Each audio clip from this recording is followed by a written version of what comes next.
रिश्तों की कीमत, एक बहू की कहानी। सुबह के ठीक 7 बजे थे। रसोई में बर्तनों की हल्की हल्की आवाज गूंज रही थी। खिड़की से आती धूप नेहा के चेहरे पर पड़ रही थी, लेकिन उसके चेहरे की थकान उस रोशनी से भी नहीं छुप रही थी। तभी अचानक दरवाजा जोर से खुला। देवर अमन तेज कदमों से अंदर आया और ऊंची आवाज में बोला, भाभी सफाई बाद में कर लेना, पहले मेरे लिए चाय बनाओ। नेहा ने झुककर फर्श पोंछते हुए शांत स्वर में कहा, थोड़ा रुक जाओ भैया, बस 5 मिनट में बना देती हूँ। बस इतना सुनना था कि अमन का गुस्सा भड़क उठा। तुम मुझे इंतजार करवाओगी?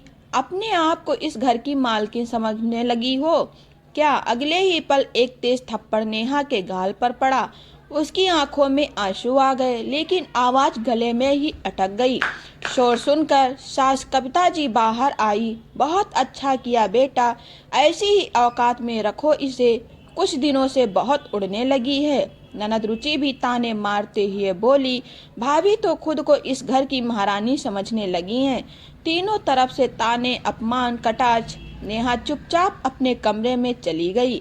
उसका पति रोहित बाहर शहर में नौकरी करता था।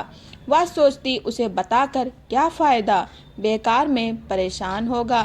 लेकिन चुप्पी कभी कभी इंसान को अंदर से तोड़ देती है। वो दिन जब सब बदल गया। कुछ दिन बाद फिर वही बात। इस बार अमन ने बहस के दौरान नेहा को धक्का दे दिया।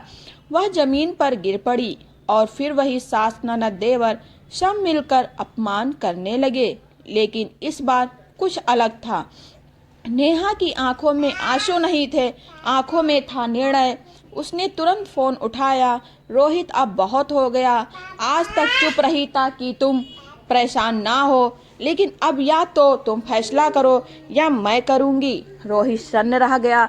विस्तार से सारी बात सुनकर उसके पैरों तले जमीन खिसक गई। उसने उसी रात घर जाने का फैसला किया। असली सुबह घर का माहौल बदल चुका था।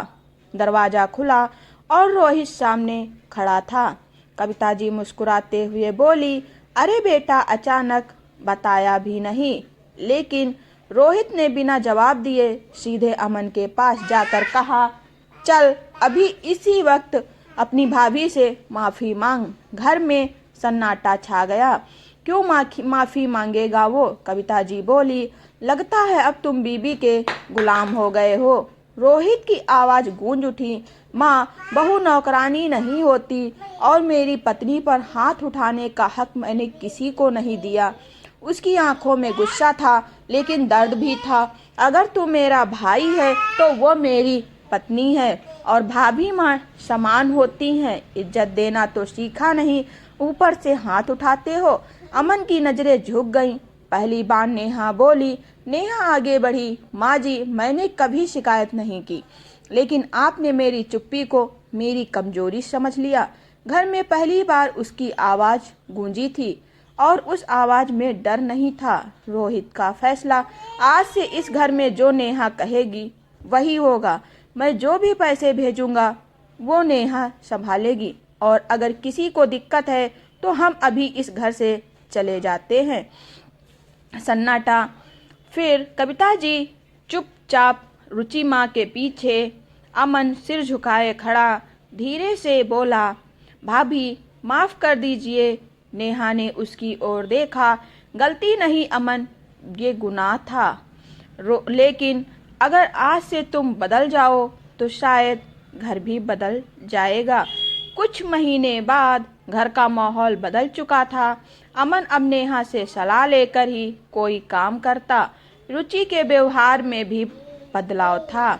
कविता जी धीरे धीरे समझने लगी थी कि बहू सम्मान से घर बसाती है, डर से नहीं। और नेहा अब वो चुप नहीं रहती थी, लेकिन अब उसे चिल्लाने की जरूरत भी नहीं पड़ती थी, क्योंकि जब एक औरत अपनी आवाज पहचान लेती है तो पूरा घर उसका सम्मान करना सीख जाता है। सीख, चुप रहना सहनशीलता है, कमजोरी नहीं। गलत के खिलाफ आवाज उठाना जरूरी है। रिश्ते इज्जत से चलते हैं, डर से नहीं। दोस्तों, आपकी इस कहानी पर क्या राय है? आप हमें कमेंट नेहा ने सही किया। कमेंट में